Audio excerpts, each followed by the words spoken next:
Dobrodošli v tretji epizodi našega podcasta Okoljske zgodbe. Danes gremo v temle mrzlem, lepem januarskem dnevu na morje, oziroma ne gremo na morje. Naš gost je prišel z morja, Tilen Živjo. Lep pozdrav. Tilen Genov, predsednik Slovenskega društva za morske sesalce Morigenos, je danes moj gost.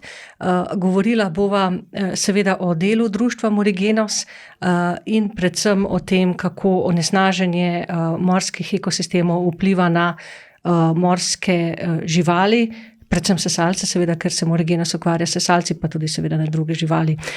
Moje ime je Karmen. Kot sem rekla, poslušajte tretjo epizodo podcasta Okoljske zgodbe, ki ga pripravljamo v Ekokrogu. Tilen, kako je na morju? Mislim, vreme. Zelo vetrovno. Danes piha burja, kar močna. Morje je 7 po buforju, za tiste, ki to poznajo, tako da je kar piha. Se pravi, bolj umereno tole v našem studiu. Tako, ja. So pa bili danes čisto kot zanimivo z delfini zjutraj pred Piranom. Smo dobili pač obvestilo od kolegov in pa ribičev, tako da kljub vetrovnemu vremenu pač se na morju dogaja. No? Delfinov pač veter ne moti in valovi, ne? Ne, to kot nas sigurno ne, to bolj nam otežuje delo na morju, oni so pa seveda stalno nekje v mirnem ali pa v vetrovnem. Morigenos, zelo lepo ime ste si izbrali, a ne, za ime društva. Od leta 2001, če sem prav zasledila tako, na vaši spletni strani, se pravi, lani ste praznovali 20 let. Tako. Ti si z Morigenosom že od vsega začetka? Ja, jaz sem dejansko ustanovitelj, oziroma eden od ustanoviteljev, pa verjetno glavni krivec za to društvo.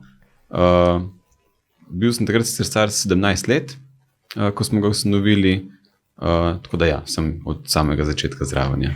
Zato te to sprašujem, ker me zanima, kako se izzivi društva spreminjajo v času. Ne? Recimo, če pogledaš 20 let nazaj, pa potem en tak presek morda narediš v teh 20 letih, kaj se je spremenilo, kaj je danes morda lažje, pa kaj je težje. Zdaj te sprašujem te v bistvu za samo društvo, sprašujem te pa seveda tudi za tematiko, s katero se društvo ukvarja. Ja, zdaj spremenilo se je sigurno zelo veliko. Ne? Ko smo začeli na tem območju se sploh ukvarjati z vprašanjem, ali so na tem območju delfini, kakšno je stanje s tem, kakšne grožnje in pretiv in tako naprej. Pravzaprav nismo vedeli nič in seveda je bilo na začetku težko, zato ker je nekako najbolj navadna reakcija ljudi takrat bila to, da so se nam smejali. Vsi so nas spraševali, kaj je narobe z nami, kakšni delfini tle, tega tle ni, to je občasna stvar in seveda pač, da se kot nek recimo navdušenec na delfini dokažeš, pokažeš, tudi vsi te dojemajo na začetku, kot recimo temu Angleži imajo izraz dolphin hugger, da bi vsi samo objemali delfine radi. Je to podobno kot tree hugger? Nekaj takega, ja. Seveda ne gre za to, ne. Zadnja stvar, ki jo pravzaprav mi želimo početi, je to, da bi se teh živali dotikali. No, ampak na začetku je pač seveda bilo zelo veliko skepse, kar tleni, nekaj hoče z delfini, ne, kaj je to. Tudi se mi zdi, da je bilo mogoče se strani ribičev dosti skepse, seveda nekako recimo tradicionalno so tisti, ki se zavzemajo za varstvo narave ali pa delfine in tako naprej, dostikrat v nekem konfliktu z ribiškim sektorjem, ne? In so nas morda na ta način tako tudi nekako vsaj na začetku morda dojemali, ne? Kasneje so seveda videli, da ne izhajamo iz tega, da nekako ni naš namen iskati neke konflikte, ampak iskati neke poti rešitev. Ne? No, tako da, kar se je spremenilo skozi teh 20 let, je gotovo to, da smo postali bolj prepoznavni in da ljudje bolj zaupajo v to, kar počnemo, oziroma vejo, da smo resni in da to delamo dobro. Ne? Prej smo bili recimo, je bila percepcija kot nekih entuzijastov, ki so malo bi gledali delfine na morju, ne? Prerasle pa seveda to v neko bolj resno delo, znanost na, upam reči, na svetovnem nivoju kvalitete, delo na področju izboljšanja varstva, tako preko izobraževanja kot tudi znanosti. In seveda zelo veliko se je spremenilo tudi v našem poznavanju teh živali. Ne? Kot sem omenil na začetku, pravzaprav neka generalno gledanje v Sloveniji na to je bilo, da teh živali pri nas ni. In celo biološka stroka je v glavnem na to gledala, kot da teh živali ni. Tudi sam, ko sem študiral na faksu, morskih sesalcev nismo obravnavali, ker smo obravnavali tako reč kot samo vrste, ki se redno pojavljajo v Sloveniji, in takrat se za morske sesalce to nekako ni sklepalo. Tako da zdaj je temu drugače in zdaj dejansko o teh živalih, katerih nismo povedali res nič, niti to, a so stalno prisotne na tem območju. Danes vemo pravzaprav že zelo, zelo veliko. Lahko tudi rečem, da je to postala ena izmed populacij v Sredozemlju, ki je bolje proučena. Po drugi strani smo pa vseeno šele popraskali po površini, ker je toliko enih stvari, ki jih še ne vemo in ne poznamo. Torej, če je bil na začetku prvi izziv postaviti na zemljevid in društvo in delfine oziroma morske sesalce, ki jih preučujete na zemljevid Slovenije, je pa zdaj kaj izziv? Rekel si, samo popraskali smo, kaj pa je od spodaj? Kaj pa čaka, da bo odpraskano? Recimo, zdaj, ko sem rekel popraskali površini, sem mislil predvsem z vidika poznavanja njihovega življenja, biologije, ekologije, groženj, s katerimi se srečujejo in tako naprej. Zdaj, danes izzive, ki jih vidim, so dobro. Trenutno v času pandemije to nas je kar precej onemogočilo pri našem delu v zadnjih 2 letih. Smo sicer vseeno kar pač migali naprej in presenetljivo naredili, pravzaprav tudi sami smo bili presenečeni, kar veliko dela opravili kljub tem težavam, ampak pandemija je kar drastično vplivala na nas, tudi na naše financiranje. Financiranje je seveda eden izmed klasičnih stalnih problemov z vidika iskanja sredstev za to vrstno delo. Namreč vedno se dejansko pač išče iz različnih virov, iz evropskih projektov, donacij, članstev, simboličnih posvojitev delfina in tako naprej. In pa glavni problem, ki ga pa vidimo z vidika končnega cilja našega dela, ki je pa izboljšano varstvo narave, izboljšano varstvo morskih ekosistemov, je pa to, da je zelo, zelo veliko odpora na tem območju. Pogosto pomanjkanje politične volje, pogosto pomanjkanje sredstev in financiranja, ne samo za naše delo, ampak za varstvo kot celoto. In seveda, da dostikrat so neke kratkoročne ekonomske koristi dobivajo prednost pred dolgoročnimi koristimi zdravega in varnega okolja. Kot da bi mi rekel vsak, ki bi sedel tudi nasproti mene iz okoljskega in še kakšnega drugega NVO-ja oziroma nevladne organizacije, če ne uporabljam kratic. Greva zdaj k vašim, kakšna kar beseda, predmetom preučevanja. Kako rečete? Osebki? Osebki. In populacije, verjetno. Tako, posamezni delfini, posamezni osebki sestavljajo populacijo in populacija je tista najbolj glavna in pomembna stvar, seveda, ne. Kljub temu, da nam je važno, seveda, da posamezni osebki ne trpijo in da živijo zdravo in dobro, je seveda najbolj pomembno, da je populacija kot celota zdrava, ne, ker populacija je ta, ki potem tudi vpliva na druge vidike ekosistema. In tukaj moram poudariti, da niso delfini glavni ali najbolj pomemben dejavnik v morju, so samo en od pomembnih delov ekosistema in naše raziskovanje delfinov in naše varstvo delfinov je usmerjeno v to, ker lahko preko preučevanja delfinov marsikaj ugotavljamo o stanju morskega okolja in hkrati, če uspešno naslovimo nekatere glavne grožnje delfinom, potem s tem lahko nekako v istem paketu naslovimo glavne grožnje celotnega morskega ekosistema. Predvsej podobno kot recimo na kopnem s pticami, ne? Pravijo, da so ptice tudi res kazalnik stanja. Tako, in tudi recimo velike zveri in podobno, ja. O tej povezanosti bova še malce o nadaljevanju. Mimogrede, danes zjutraj sem odprla tvojo pošto in morate vedeti, drage poslušalke in poslušalci, da je Tilen poslal eno sliko, ki nas je zelo razveselila. Pripel si zraven svoje fotografije, še fotografijo delfinov. Žal je ne moremo opisati, ampak hvala.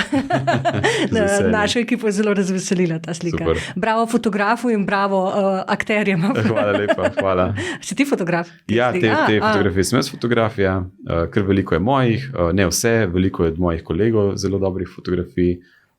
Gre pač za ekipno delo in tudi če ni, kako bi rekel, tudi če nekdo ni pritisnjen na sprožilec, je ponavadi slika rezultat dela več ljudi, če ne drugega, nekdo je moral upravljati s plovilom, nekdo moral te delfine najti, opaziti in tako naprej.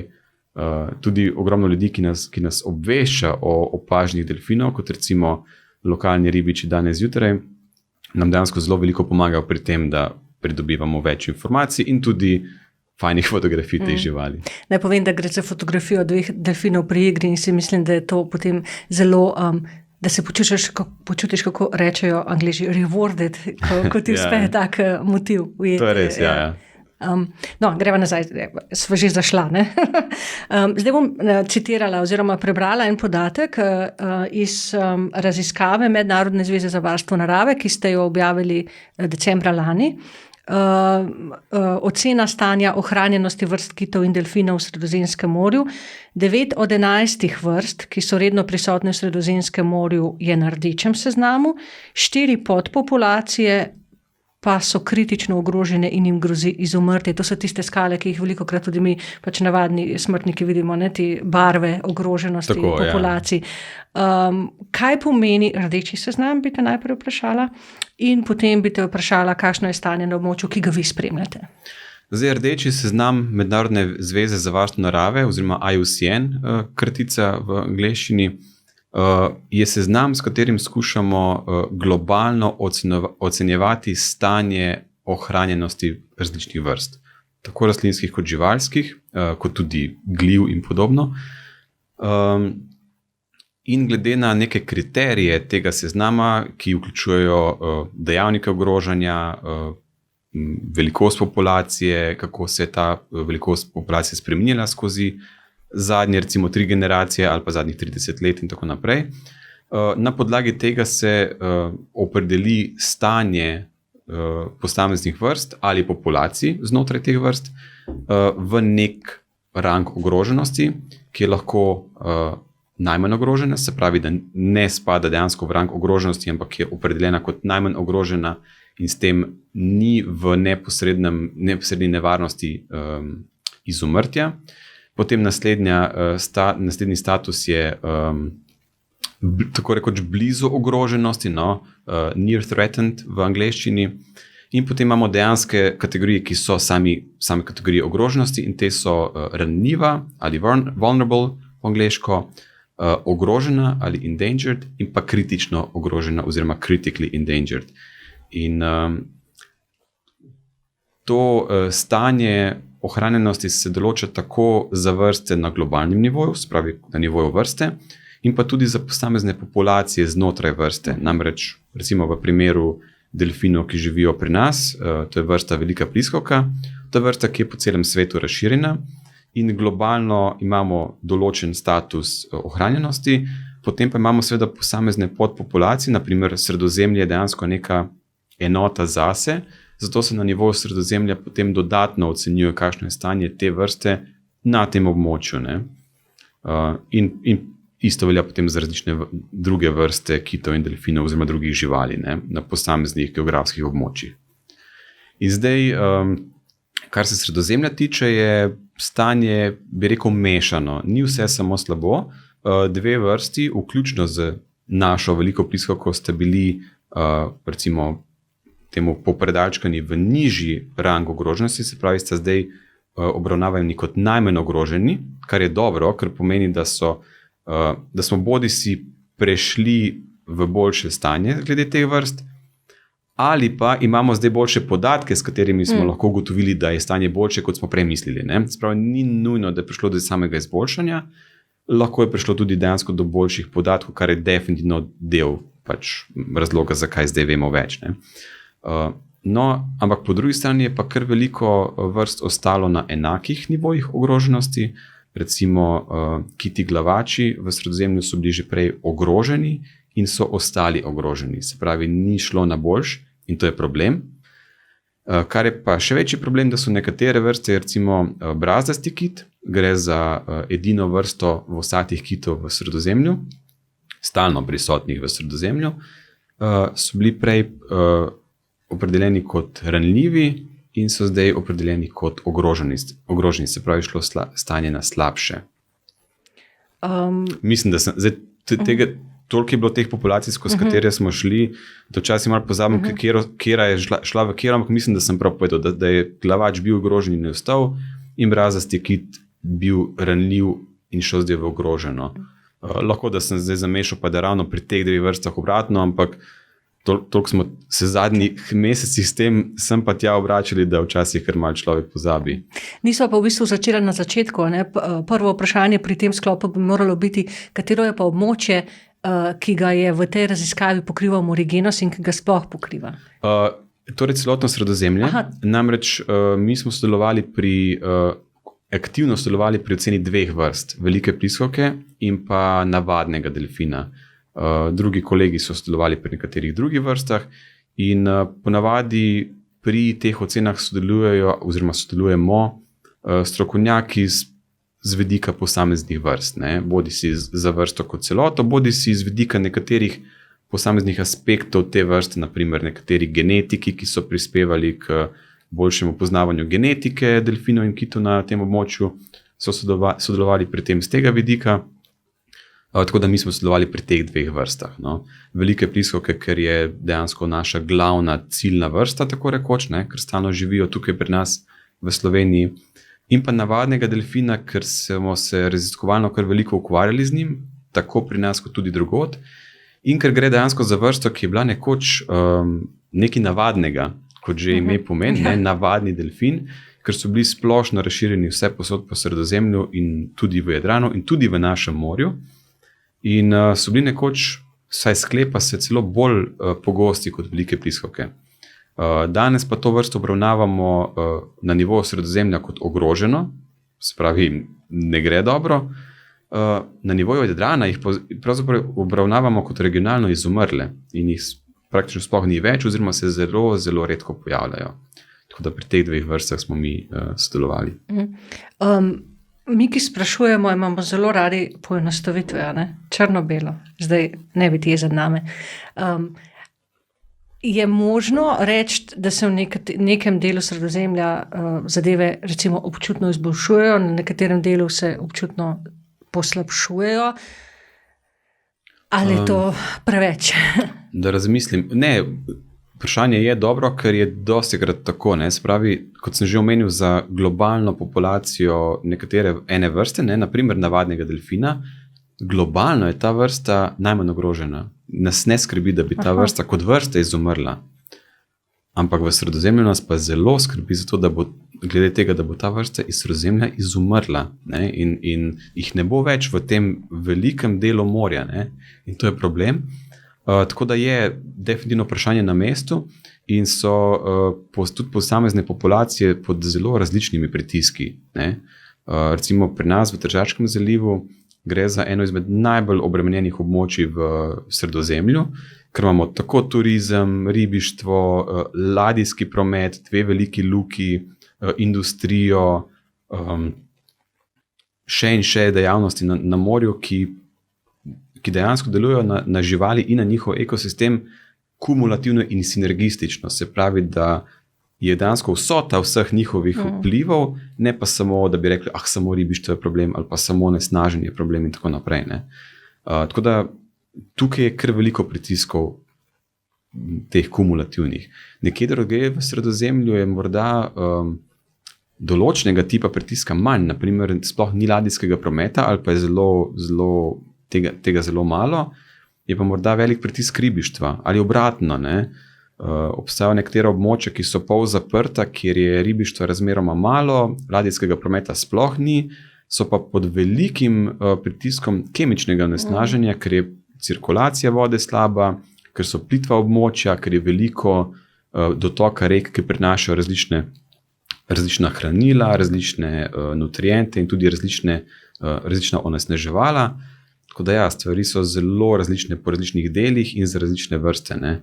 Tako da je težko zadeve posplošiti. S tem seznamom sicer skušamo narediti nek celosten pregled za določeno vrsto, ampak ravno zato imamo posamezne podpopulacije, ki so na nekaterih območjih dodatno posebej ocenjene, ker so tako izrazite enote same zase, da jih je smiselno zase oceniti. Ne vem, zdaj, kako je to sicer jasno, ker bi lahko samo o tem po moje govorila 1 uro, ampak ja, nekako. Sam se mi je že v bistvu pripeljal do tega citata, ki bi ga rada prebrala, in pa potem o pritiskih na morski ekosistem.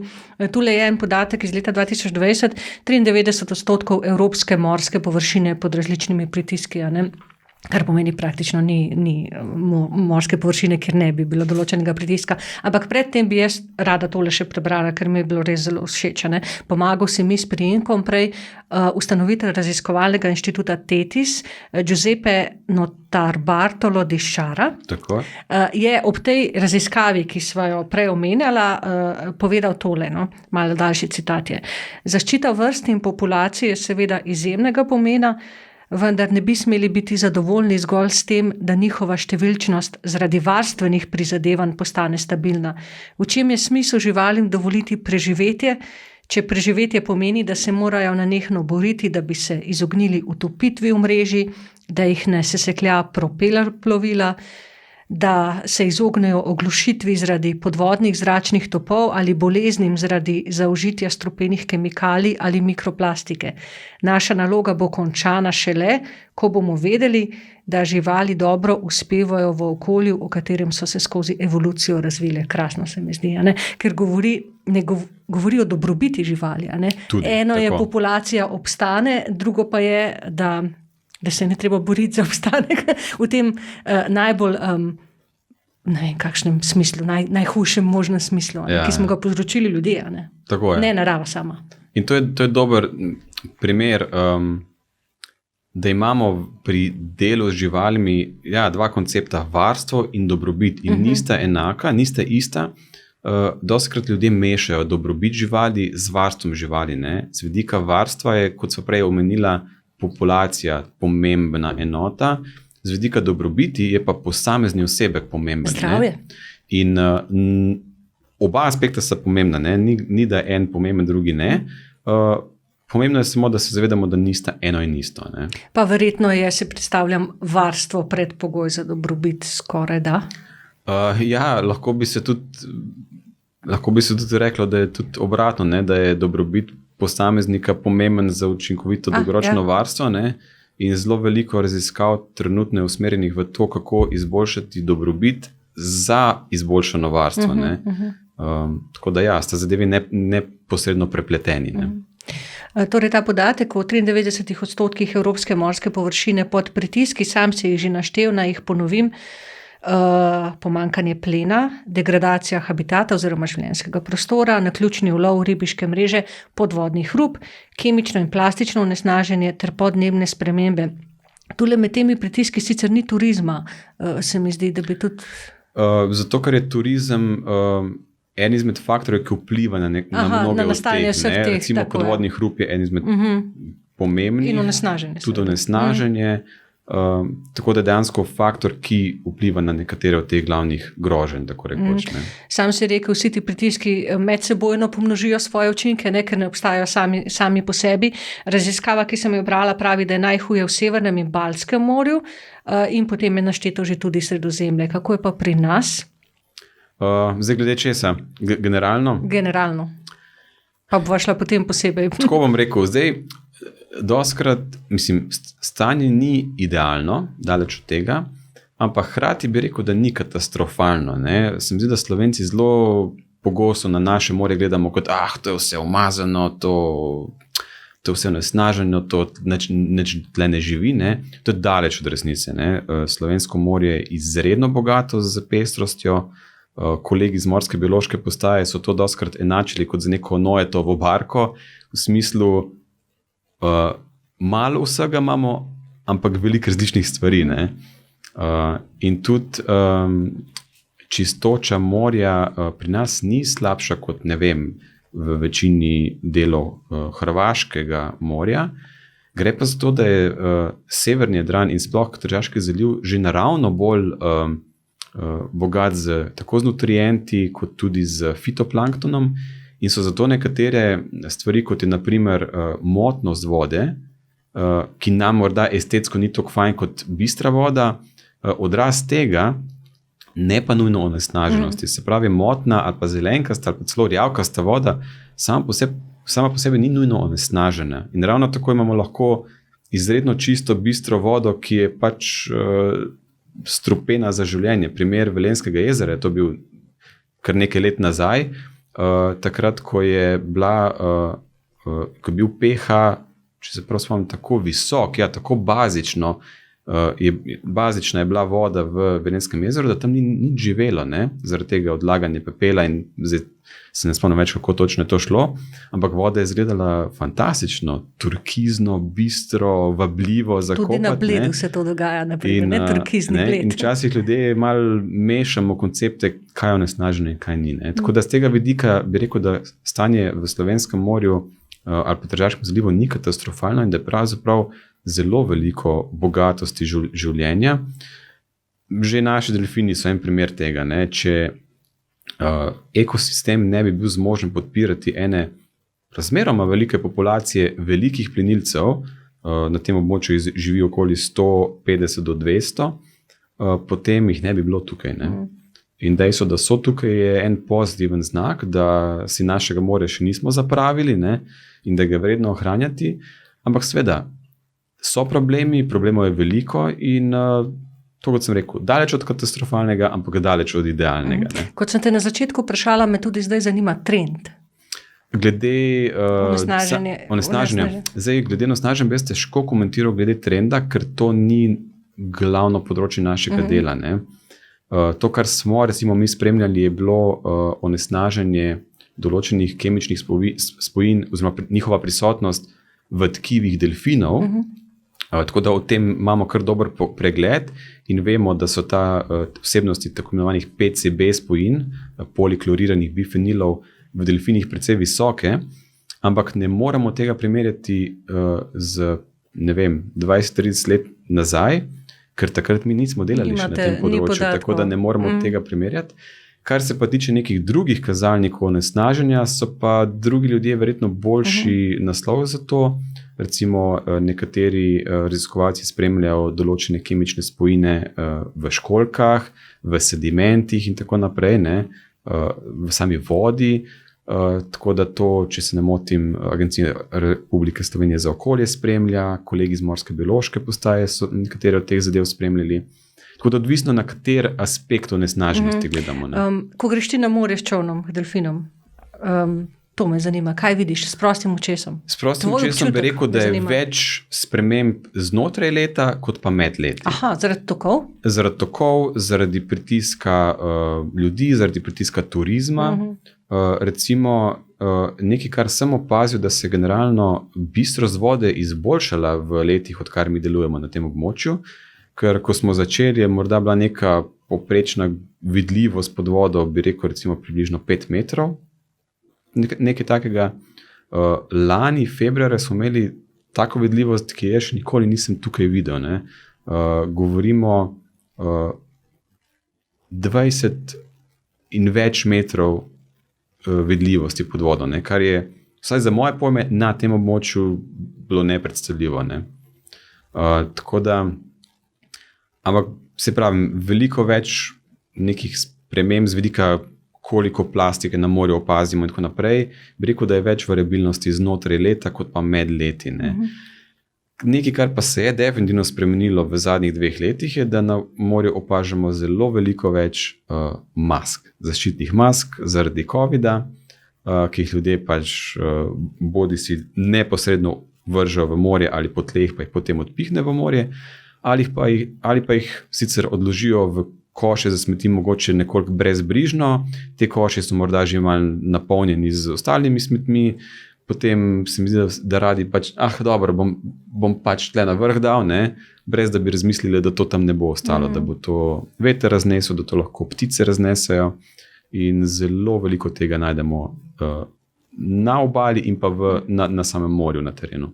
Ravno podatek je iz Velike Britanije, sem brala pred dnevi, ko imajo te čistilne akcije, vsak september imajo to ogromno prostovoljsko čistilno akcijo. Tudi pri nas. Seveda, 80% vseh smeti, ki jih najdejo na obalah v Veliki Britaniji, so ugotovili, da pride v resnici iz celine, iz notranjosti države. Tako je. O čemer si govoril ti. Zdaj, ena stvar, ki vidimo, kot si rekel, onesnaženje lahko vidimo, lahko ga ne vidimo.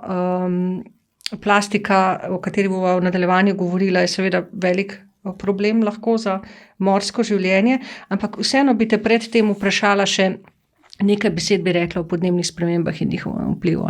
Zato, ker jaz laik si predstavljam, da v bistvu gre pri vsem tem, o čemer sva zdaj govorila, za neke vrste zanko oziroma neke vrste spiralo, ki se, ko se enkrat začne, pravzaprav ni težko ustaviti, če gre v napačno smer. Se pravi, biodiverziteta, dobra biodiverziteta, izguba biodiverzitete zmanjša odpornost ekosistema in zato je ekosistem bolj ranljiv in če je ekosistem bolj ranljiv, se spet zmanjša biodiverziteta. Kako na to stanje vplivajo podnebne spremembe? Ja, sprašujem te to zato, vsi poznamo tiste slike koralnih grebenov in bledenje koral in tako naprej. Kaj pa pri nas pred našim pragom? Ja, problem teh klimatskih sprememb je ravno to, da dodajo še en dodatni delček tega mozaika večjih različnih vplivov, in da ga pogosto težko umestimo smiselno v kontekst, koliko je to ogroženo. Recimo, če res poenostavim pa banaliziram, če se en delfin ujame v ribiško mrežo, je to zelo fiksen, očitni primer, kaj je šlo narobe, ta žival je umrla, naprimer. Pri klimatskih spremembah so stvari malce bolj težavne, ker pogosto nimamo direktnih vplivov ali pa jih je težko zaznati, ker so posredni, indirektni in predvsem to, ker delujejo v sozvočju z ostalimi. Zdaj, pri klimatskih spremembah, kar se tiče kitov in delfinov, se kažejo spremembe oziroma vplivi teh klimatskih sprememb že z vidika razširjenosti vrst. Recimo, kolegi iz Velike Britanije so pokazali, da je prišlo do premika vrst, da določene vrste, ki so bile prej pogoste ob obali Velike Britanije, so postale zelo redke, ker so šle bolj proti severu, in nekatere bolj toploljubne vrste, ki so bile razmeroma redke prej, so postale dosti bolj pogoste. Se pravi, da že prihaja do nekih sprememb z vidika razširjenosti. Veliko vplivov se bo verjetno odražalo na plenu, se pravi, morda so klimatske spremembe in spremembe v temperaturi vode nekaj, kar ne bo neposredno vplivalo na same delfine, ampak bo vplivalo na njihov plen in lahko vodi v pomanjkanje plena morda, ali pa spremembo v kompoziciji plena, na katerega živali morda niso prilagojene. Druga opcija, ki je možno, je, da pridejo do nove vrste ali pa nove populacije iste vrste bolj proti severu, zaradi vedno bolj toplega morja, in povzročijo dodatno kompeticijo za živali, ki so že prisotne na tem območju. In ena težava, ki jo naši delfini imajo, je to, da nimajo kam na sever več. Tržaški zaliv je najbolj severni del ne samo Jadrana, ampak celotnega Sredozemlja in so omejeni z celino in če se bo voda še vedno ogrevala, živali ne morejo pobegniti tako rekoč še bolj na sever, kot lahko to počnejo, v Atlantiku, ker ni več kam zaiti. In poleg teh posrednih vplivov je zelo velika možnost tudi za neposredne vplive, za tako imenovani termalni stres. Dobesedno, da če je prevroče, da nam je vroče in da lahko kot ljudje tudi pademo v termalni šok. Vsako leto poslušamo, ko imamo te vročinske vale, da je toliko in toliko ljudi umrlo že samo zaradi tovrstnih zadev. Podobne termalne vplive imamo lahko tudi na delfine in te živali skozi leto grejo skozi enormne variacije v temperaturi vode. Govorimo od recimo 8 stopinj po zimi, januar, februar pri nas, do 30 stopinj poleti. V zadnjih letih. Tržaški zaliv je polzaprto območje, je razmeroma plitvo območje in ker je tako globoko zažrt v celino, so tukaj vplivi temperaturnega nihanja veliko bolj izraženi kot pa nekje južne v Jadranu. In se voda tukaj veliko bolj ohladi po zimi in hkrati veliko bolj ogreje.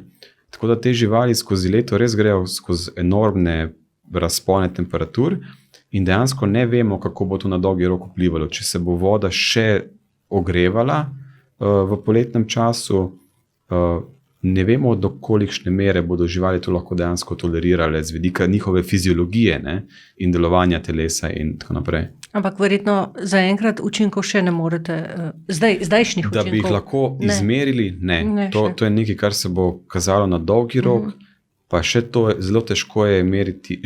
Že težko je meriti učinke v posamezni živali, še bolj težko pa potem to prevesti na populacijski nivo, kako to vpliva na populacijo. Ne. In veliko odgovorov nimamo, ravno zato, ker je težko pridobiti te zadeve.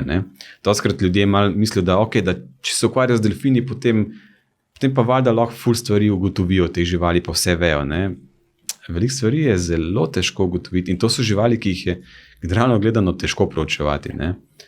80% svojega časa preživijo pod vodo, pod gladino, ko jih ne moramo direktno videti.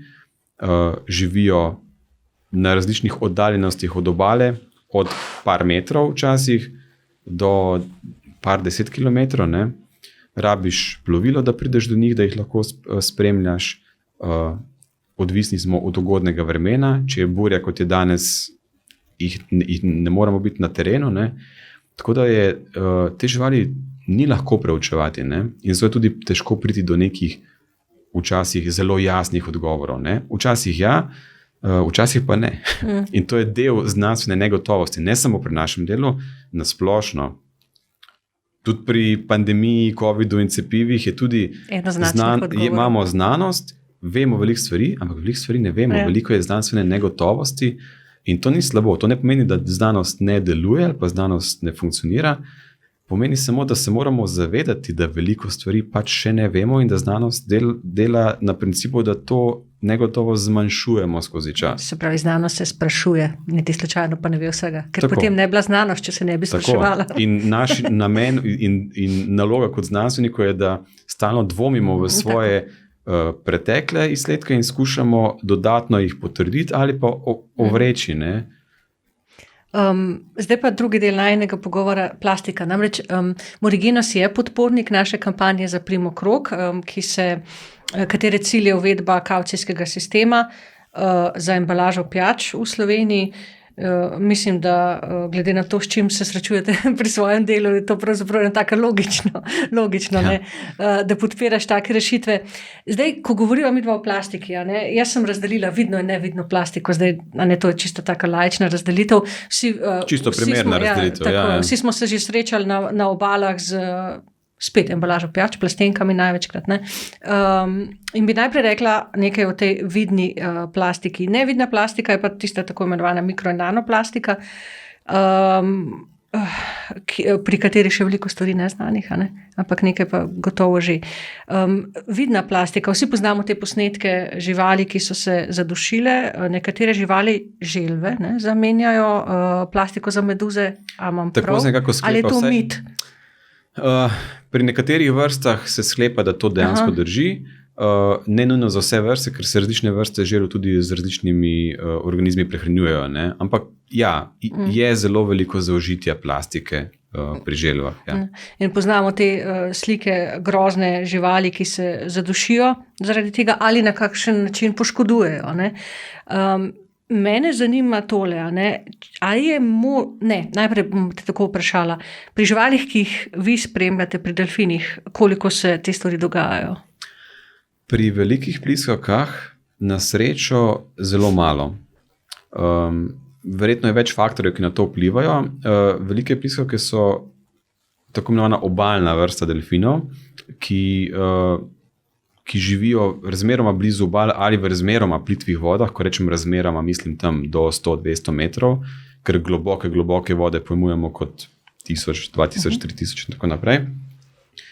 In velike pliskavke so do neke mere precej, recimo temu, prilagojene na življenje blizu obal, blizu ljudi in še kar dobro, recimo temu, tolerirajo človeške pritiske, včasih bolj, včasih manj.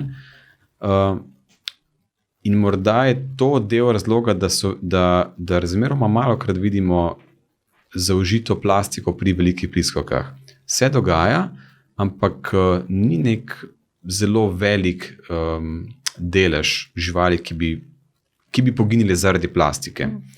Lahko je tudi deloma to, da so velike pliskavke precej oportunistične in prilagodljive živali, obravnavamo jih tudi kot zelo visoko inteligentne in mogoče bolje znajo preceniti vpliv oziroma primernost plastike kot nečesa, kar bi se pojedlo, ali pa nekaj, kar je mogoče res odpadek. Ne?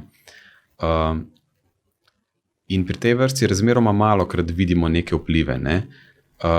So pa druge vrste kitov, kot so recimo že omenjeni kiti glavači ali pa Cuvierjevi kljunati kiti, ki so pa tako imenovani globoki potapljači, ki se potapljajo na 1000, 2000 in celo 3000 metrov globine in ponavadi ostanejo pod vodo vsaj uro, pri kljunatih kitih celo 2 oziroma celo več kot 3 ure.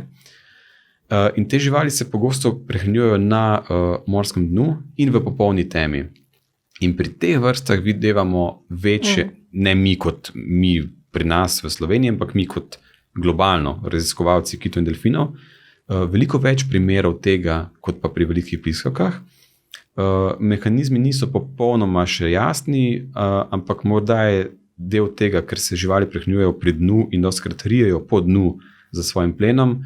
Veliko teh odpadkov je na samem morskem dnu. To je ravno to, kar sem hotela v bistvu prereči. Eno je onesnaženje, ki ga vidimo, vse tiste ogromne otoke onesnaženja, kaj pa na dnu pa ne vidimo. Tako je. Tako da to je mogoče en izmed razlogov, zakaj več tega zaužijajo. Drugi potencialni razlog bi lahko bil, da nekatere oblike plastike, kot mogoče vrečke, lahko akustično, se pravi zvočno, zgledajo v trdi temi, čisto z vidika eholokacije. Eholokacija je sistem, s katerim se zobati kiti orientirajo in najdejo svoj plen s pomočjo zvoka. In je možno, da te nekatere vrečke zgledajo akustično podobno kot morda kakšni ligni ali pa sipe, z vidika, ko bi rekel, konsistence. To je en izmed potencialnih mehanizmov, ki je, kot rečeno, jih še ne razumemo dobro, ampak morda so to en izmed razlogov, zakaj so te vrste očitno bolj ranljive za učinke plastike, kot recimo velike pliskavke. Kakšni pa so lahko poškodbe, smrt, drugi učinki zaužitja velike plastike?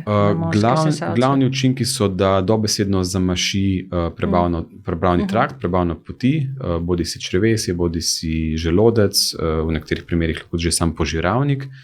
Lahko pri nekaterih primerih zaužitja gre do perforacije stene želodca ali črevesja.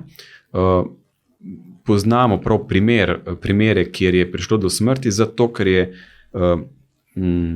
oster kos plastike dejansko prepiknil steno, zdaj se ne spomnim, ali bil želodec ali bilo črevesje, in je to dejansko potem vodilo v smrt. Skratka, hudo trpljenje in smrt. Ja, to so zelo boleče zadeve, in ki se končajo potem smrtjo.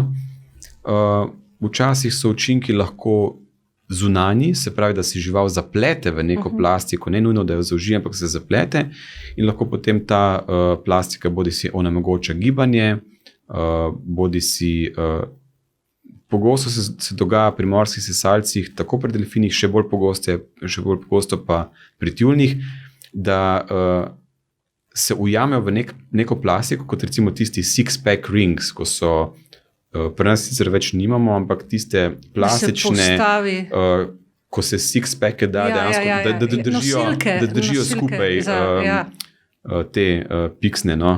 Pločevinke. Pločevinke, hvala, ja. Sem iskal primeren slovenski izraz. Lepo. Ki držijo skupaj in se dostikrat recimo živali ujamejo v ta nek obroč, ko so še majhne, potem pa rastejo. In potem dobesedno ko rastejo v to, in to vedno bolj zažira tkivo not v živo tkivo, v mišičje, in pride včasih do res hudih in grdih poškodb, ki niso fajn za videti.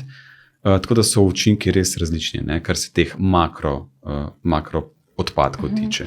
Kakšni so pa lahko učinki takšnih poškodb, smrti, nesreč na celotno populacijo? So merljivi?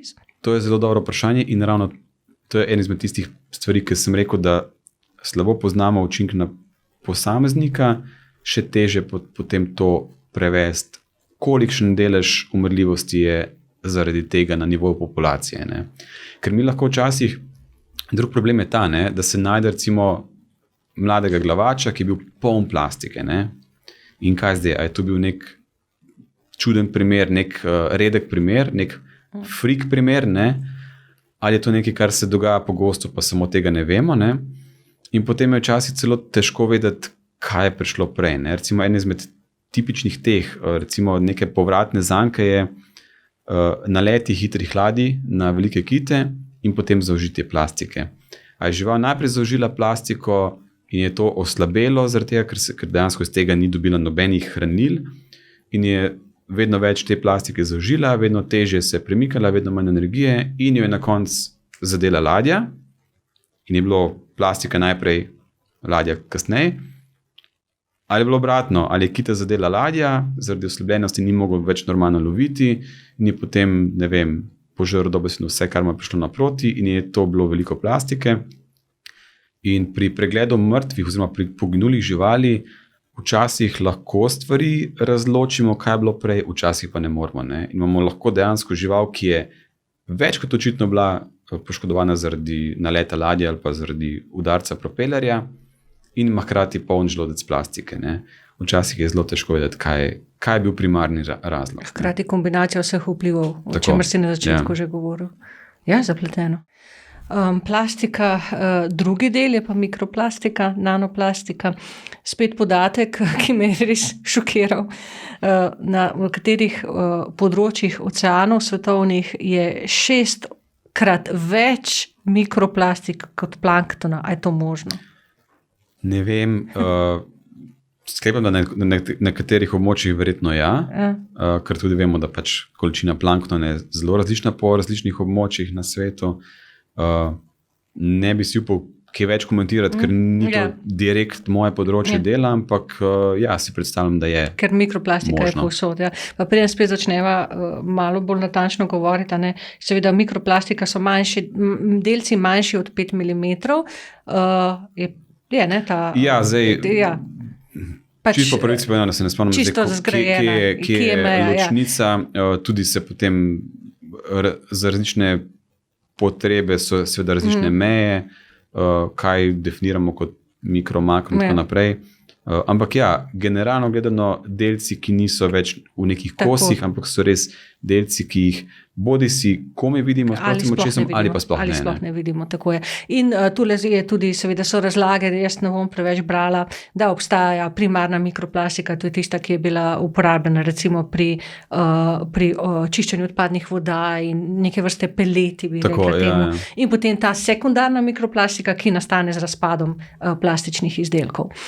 Zdaj spet poročilo Mednarodne zveze za varstvo narave pravi, v zadnjem času so raziskovalci izrazili tudi resno zaskrbljenost glede mikroplastike, ki jo zaužijajo brazdasti kiti in makroplastike, ki jo zaužijajo glavači, nekaj si že povedal. Ne? Ampak glede vpliva mikro in nanoplastike na okolje živali in ljudi, to pa zdaj ne berem več iz te raziskave, je podatkov veliko točnih ni. Zdaj decembra je Guardian objavil prelomno študijo glede vpliva mikroplastike na človeške celice. In sicer zakaj je bila prelomna? Zato, ker so merili vpliv v količinah, kot jih normalno zaužijemo ljudje s hrano in pijačo. In ta študija kaže, da mikroplastika povzroča alergijske reakcije človeških celic, spremembe celičnih sten in celično smrt. Znanstveniki pravijo, da je to lahko začetek vpliva na človeško zdravje, ampak te učinki seveda spet še niso potrjeni, ker je raziskav premalo.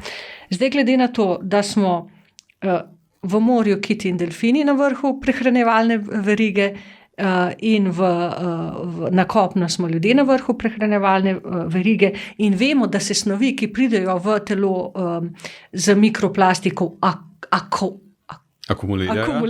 Hvala. Kopičijo, hvala. Evo, zdaj si pa ti našel lepšo besedo. Kako je s tem pri morskih živalih?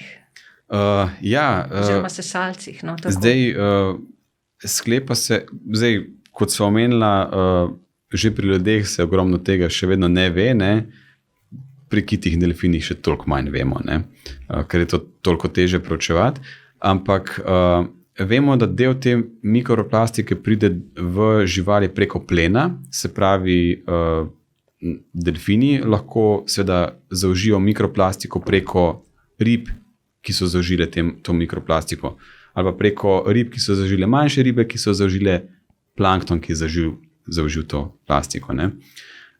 Kar se pa tiče velikih kitov, vosatih kitov, oni imajo pa drug problem, ker se prehranjujejo s tako imenovanim precejanjem ali pa filtriranjem recimo vode, pri katerem dejansko zajamejo ogromne količine vode v usta in jih potem to vodo precedijo oziroma stisnejo ven skozi tako imenovane vose. Vosi so take, kot ene ščetine, dejansko izgleda kot ščetka ali pa kot ena metla, v ustih, skozi katero dejansko vodo stisnejo ven. To sito, tako rekoč, pa ujame bodi si majhne ribe, bodi si planktonske rakce, odvisno od vrste, na teh vosih in na ta način se te živali prehranjujejo.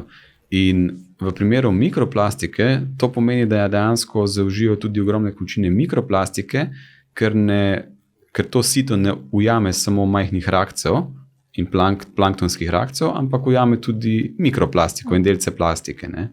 Tako da te živali so veliko bolj na udaru, tako rekoč, z vidika mikroplastike in manj makroplastike. Ne. So narejene kakšne raziskave, ki govorijo o vplivu na organizem? Ja, in to se zdaj vedno bolj razvija.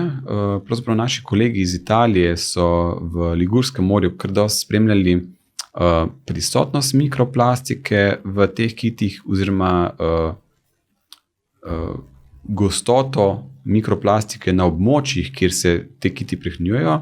In nekateri genetski in molekulski markerji v tkivih teh kitov. Zdaj se ne spomnim detajlov, ker pravzaprav to ni toliko moje področje dela, ampak ugotavljajo, kako se določeni geni izražajo pod vplivom določenih zunanjih substanc, ki so lahko kemične ali pa v tem primeru dejansko v obliki mikroplastike. Ne. Tako da je nekaj raziskav, ki kažejo, da ima zadeva vpliv. Ni še prav zelo dobro razumelo, kakšen vpliv ima, kot znova rečeno, na populacije, ne? Ampak je to trenutno predmet aktivnih raziskav, na katerih se zelo veliko dela, da bi se bolje razumelo dejansko vpliv te mikroplastike na fiziološke procese v samem telesu. Ne? Se pravi, da ta pogosto mnenje, da dobro, na mikroplastične delce se vežejo obstojna organska onesnaževala, ki lahko delujejo kot hormonski motilci. Obstaja mnenje, da hormonski motilci potem vplivajo na reproduktivni sistem. Pri morskih sesalcih je to zaenkrat samo mnenje. Ne, to je pa še en aspekt mikroplastike. Je pa ravno to, da se na delce plastike vežejo določene kemične spojine, kot so recimo prej omenjeni PCB-ji. Ne? In prej nisem šel toliko v detalje teh PCB-ov, ampak razne te organska onesnaževala, kot so PCB spojine in pa recimo DDT-ji, ki se jih je včasih uporabljalo kot pesticide, pa v različne druge namene, zatiralce škodljivcev, zatiranje komarjev in tako naprej. Te spojine so zelo strupene, ker nekatere so kancerogene, nekateri so hormonski motilci, kot omenjeno, se pravi, da dejansko porušijo hormonsko ravnovesje v telesu. Večina jih je imunosupresorjev, kar pomeni, da dejansko imunski sistem zavirajo oziroma onesposobijo, kar pomeni, da žival postane bolj dovzetna za nekatere bolezni, za katere morda ne bi bila, če bi bilo z njo vse v redu brez vpliva teh kemikalij. In pa zadnji vpliv je pa ravno to, da te spomine vplivajo na razmnoževanje in da lahko vodijo bodi se v določeno obliko sterilnosti, bodi se vplivajo na smrtnost zarodkov ali pa novorojenčkov. In recimo pri naših delfinih v Tržaškem zalivu smo spremljali prisotnost teh PCB spojin. Prva stvar, ki smo ugotovili, je to, da so precej visoke, da pri večini delfinov so nad toksikološkim pragom, za katerega se na podlagi laboratorijskih študij ve, da ima fiziološke vplive v živalih. Se pravi, večina naših delfinov presega ta toksikološki prag. Druga stvar, ki smo ugotovili, je, da imajo samci veliko višje koncentracije kot samice. To je bilo pričakovano, ker vemo, da samice imajo mehanizem, s katerim se dejansko sčistijo do neke mere teh spojin, in to je preko dojenja. Namreč delfini so sesalci, prav tako kot mi, in nekaj prenosa teh spojin na zarodek pride že v času brejosti, ko je mladič v maternici, največji del pa preko mleka, ker te spojine so topne v maščobah, delfinovo mleko je zelo bogato z maščobami. Ko začne samica dojiti, se veliko teh maščob mobilizira v mleko, se pravi, njene maščobe se mobilizirajo, grejo v mleko, iz mleka grejo v mladiča, in dejansko dostikrat, še posebej prvorojeni mladič, dobesedno pokasira smrtonosno dozo teh spojin, samice se pa s tem na nek način malo spere. Zato samci pa nimajo tega mehanizma, samci samo kopičijo in zato imamo ponavadi to, da so samci, da imajo veliko više vsebnosti kot samice. Ne? To vemo na podlagi laboratorijskih študij pri kunah, pri podlascah in tako naprej.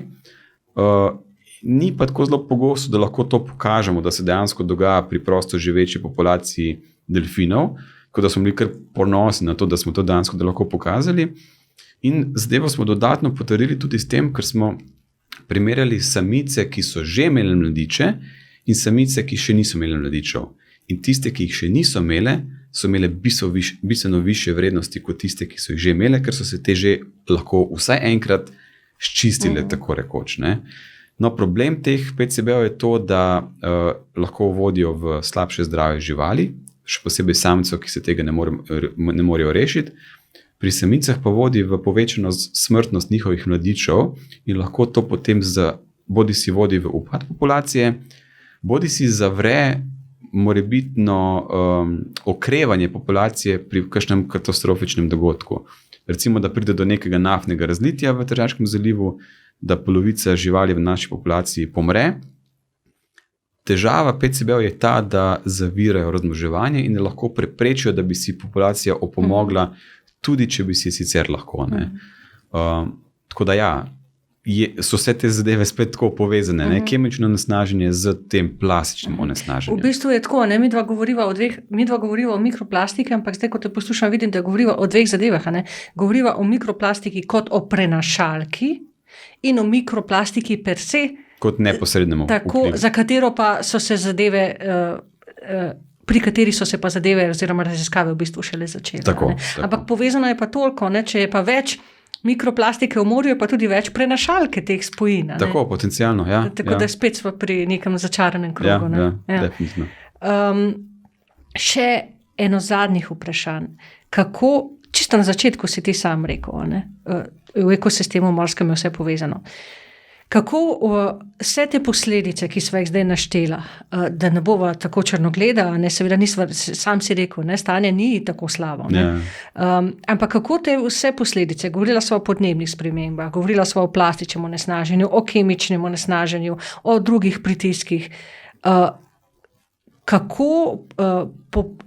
Če nam lahko razložiš, kako dobro stanje populacije morskih sesalcev vpliva na celoten morski sistem in obratno, kako slabo vpliva, in potem še eno, ne bom te še spustila, kako celoten morski ekosistem v dobrem stanju vpliva na nas, ki živimo tukaj pa hodimo po dveh nogah. Zelo dobro vprašanje, ja. Kompleksno, ne? Je kompleksno, ampak pravzaprav ima odgovor in ki dejansko pokažejo, zakaj je smiselno te živali varovati, ne. In dejansko nekaj, kar sem prej pozabil omeniti pri klimatskih spremembah, je to, da imajo velike morske živali, vključno z morskimi psi in delfini, še posebej pa kiti, ki so zelo, zelo veliki, ključno vlogo pri blaženju klimatskih sprememb, in to do razmeroma nedavno še nismo dejansko vedeli. In z tega vidika je en kit vreden več kot 1000 dreves. In bom razložil, zakaj. Dostikrat govorimo posaditi drevo za blaženje klimatskih sprememb, kar seveda absolutno drži, ampak bom pokazal, zakaj so kiti še toliko bolj pomembni z vidika tega klimatskega cikla. Pokazalo se, da so dejansko kiti velik ponor ogljika, zato ker ko poginejo, to ogromno količino ogljika, ki ga imajo v svojih telesih, ker so tako veliki, odneso dol na morsko dno, kjer postane dostopen za za organizme, ki to razkrajajo na morskem dnu. To je prvi od mehanizmov. Drugi mehanizem je to, da kiti prinesejo nutriente iz globin, kjer se prehranjujejo, gor na površino, kjer iztrebljajo. Tako da dejansko iztrebki kitov na površini postanejo hrana za fitoplankton, za rastlinski plankton, in večja količina rastlinskega planktona lahko več ogljika veže iz atmosfere na površju vode. In zato je to en izmed zelo pomembnih mehanizmov.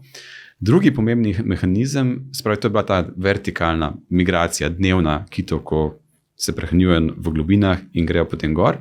Primer tega so recimo glavači, kiti glavači.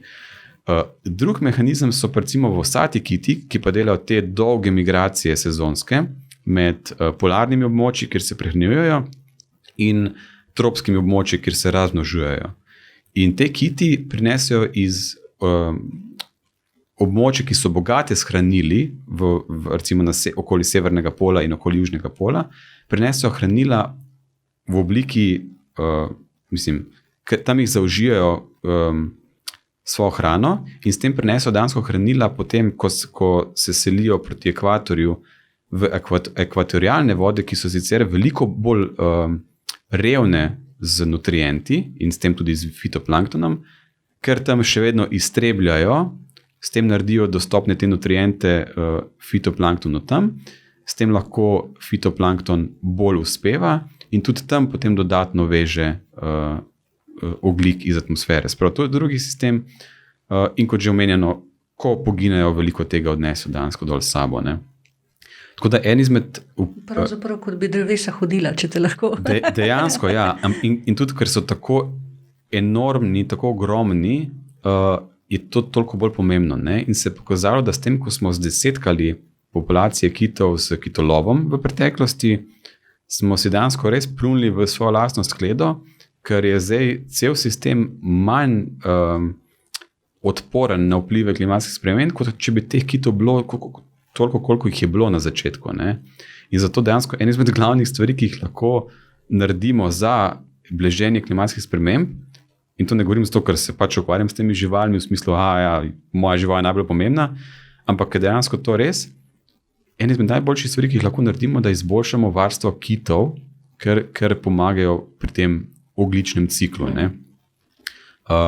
Druga stvar, če se povrnem recimo morda bolj malo na delfine, zakaj so pomembni v morskem okolju, pogosto kot plenilci na vrhu prehranjevalnega spleta zagotavljajo neko vrsto ravnovesja v svojem ekosistemu na dva načina. Prvi je tak klasičen, o katerem pogosto slišimo, je ta, da pač plenijo določene vrste in s tem kontrolirajo njihovo rast in njihovo velikost, in zato se ta recimo vrsta rib ne more prekomerno razmnožiti, da bi potem zdesetkala eno drugo vrsto rib, niže na nekem nižjem nivoju. Tako da z tega vidika delfini dejansko zagotavljajo generalno gledano bolj zdrave ribje vire, kot če jih ne bi bilo. Doskrat je tak na prvo žogo intuitivni razmislek, še posebej ribištva, če ne bo delfinov, bo več rib za nas. Da kradejo mrežam. Ponavadi ne. Ponavadi se zgodi ravno to, da ko ni več plenilcev na vrhu, se neka populacija lahko prerazmnoži in dejansko sesuje nižje sisteme in lahko dejansko pride do kolapsa potem ribištva potencialno zaradi tega. No, drugi razlog, zakaj se je pa pokazalo, da so te živali zelo pomembne, je pa skozi učinka strahu.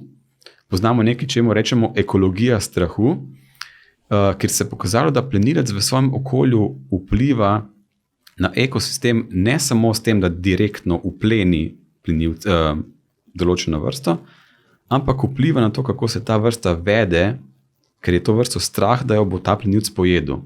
In so bile noro zanimive raziskave narejene, ker so pokazali, da je dejansko v prisotnosti plenilca v ekosistemu se plen vede drugače, bolj previdno, in ima s tem bolj uravnotežen vpliv na druge dele morskega ekosistema, vključno z morskimi travami, recimo, ki so zelo pomembne v morskih ekosistemih, vključno za blaženje klimatskih sprememb. In se je dejansko pokazalo, da ta učinek strahu ima te kaskadne učinke, ki se potem širijo na celotni ekosistem in imajo dejansko ugodne vplive na morje kot celoto. Ne. Tako da z tega vidika, če bomo znali bolje varovati delfine in druge velike plenilce v morju, ne, kot so morski psi, morske želve, velike plenilske ribe, kot so tune, ne, bomo bolje lahko varovali celotni ekosistem morski. In ta morski ekosistem je seveda pomemben za nas ljudi. Ne? Že če popolnoma iz sebičnega vidika pogledamo na zadevo, bi mogli malo bolj skrbeti za svoje morje. Ne? Vse si že sam prej povedal pri podnebnih spremembah. Zdrava morja, zdrava celina. Ne? Tako. Vse je v krogih, Tilen. Zdaj, Ja. eno uro sva govorila, zaokrožila sva najin čas in sva spregovorila o toliko krogih, ne? Da ni čudno, da je krog simbol popolnosti. Ja, tako da hvala Ekokrog za povabilo. Bravo, res je. Hvala, Tilen, ker si bil moj gost. Še bi lahko govorila, ne? Morda pa narediva kdaj še epizodo 2. Z veseljem. Nadaljevanje. Zdaj, kaj je tvoj službeni izziv, ki te čaka v naslednjih? V letošnjem letu, evo, da zaključiva, leto 2022. Oddelati zagovor doktorata čez en mesec. Dobro, to ni službeno. To je ja, no, je kar, no. Nedavno sem oddal doktorat, tako da zdaj bo zagovor. Kar se pa tiče Morigenosa, ja, pa imamo kar veliko stvari. Ker pazi se, to so zdaj novoletni sklepi, ja, veš. Ja. Pazi se, kaj boš rekel. So se že nadaljevali iz prejšnjega leta, ja. Zelo veliko delamo trenutno na podvodnem ohrupu. Zdaj že predlani, ja, smo začeli intenzivno delati na spremljanju podvodnega hrupa v Slovenskem morju, na različnih lokacijah. Tako da to je ena izmed glavnih stvari, ki jih trenutno izvajamo. Seveda nadaljujemo vsakoletni monitoring stanja naše populacije, tudi veliko študentov preko nas svoje magistrske in diplomske dela na posameznih raziskavah na naši populaciji. In seveda želimo delati na tem, da izboljšujemo s tem znanstvenim poznavanjem, če se le da stanje teh živali na dolgi rok. Ne. Zelo veliko delamo recimo z Krajinskим parkom Strunjan, ki del Krajinskega parka je tudi morsko zavarovano območje, ki je največje morsko zavarovano območje pri nas. In z njimi zelo veliko delamo na tem, kako uporabiti te mobilne vrste, ne, kot so recimo delfini, za izboljšano poznavanje stanja v zavarovanem območju in tudi, da jih lahko uporabimo za potencialno boljše varstvo tudi drugih vrst. In ena izmed stvari, za katere pač upam, da se bodo zgodile, morda ne v tem letu, morda tudi v tem letu ali pa v bližnji prihodnosti, je morebitno povečanje mej tega zavarovanega območja, ker se je pokazalo, da morsko zavarovana območja imajo zelo pomembno vlogo pri zagotavljanju ne samo zdravih ekosistemov, ampak tudi zdravih ribjih virov, ne. Tako da to je ena izmed stvari, za katere upam, da se bodo pač v naslednjem letu pokazale kot nek konkreten premik, ki ga je znanost pomagala pač, ne, poriniti naprej. Veliko sreče tebi in tvojim kolegom pri delu. Hvala lepa. In hvala, ker si bil moj gost. Z veseljem. Hvala za povabilo. Čau.